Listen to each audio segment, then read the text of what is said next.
সুপ্রভাত, আসসালামু আলাইকুম। আমি এখন আছি আল হারাম মসজিদের ছাদে।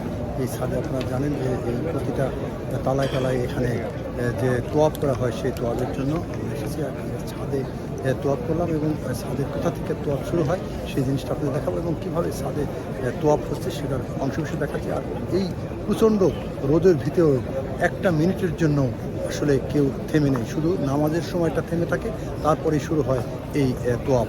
সেটা প্রতিটা তালায় তালায় হয়। আর নিচে যেখানে একেবারে কাবা শরীফ সেখানে তো হয়ই।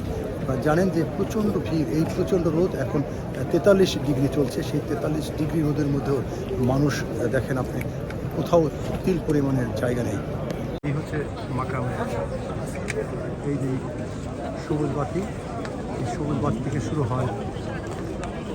প্রতিটা তালাই এই সবুজ বাতি দেওয়া আছে।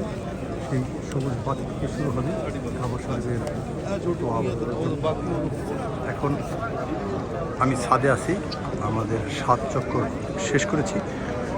সুপ্রভিয়াস, এই হচ্ছে ছাদ এবং আপনার দেখেন প্রচণ্ড গরম, 43 ডিগ্রি চলতেছে, তারপরেও 3 ধরনের ঠাঁই নেই কোথাও।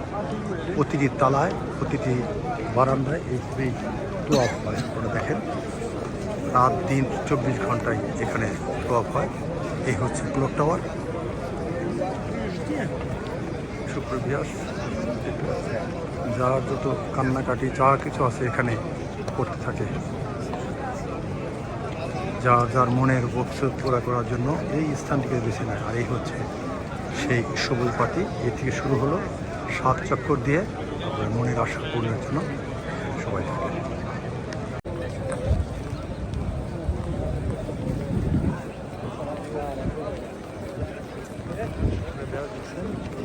প্রতিটি তালায় তালায় তোয়াব করা হয়।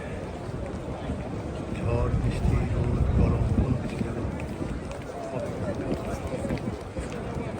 জাতি, ধর্ম নির্বিশেষে সব কালারের, সাদা কালো কোনো ভেদাভেদ নেই, সব মুসলিমরা আছে একসাথে।